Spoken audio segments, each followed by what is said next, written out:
Yes. Yeah, I'm Steven from Portland, Oregon. Using OpsTechPro, it definitely helps me with my scheduling and all.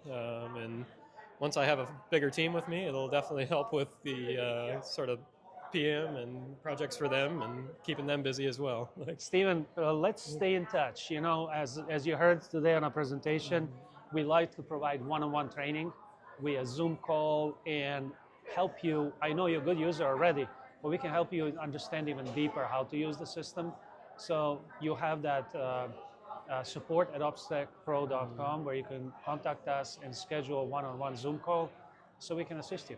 Right on. Sounds good?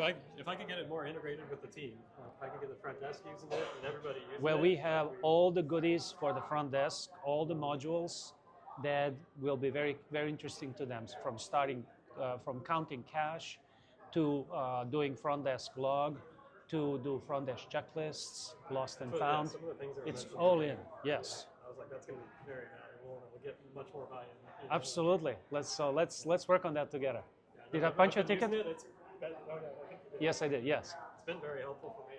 Awesome. Getting the rest of the team to buy in. Good to know. Thank you. The challenge. I wish you the best.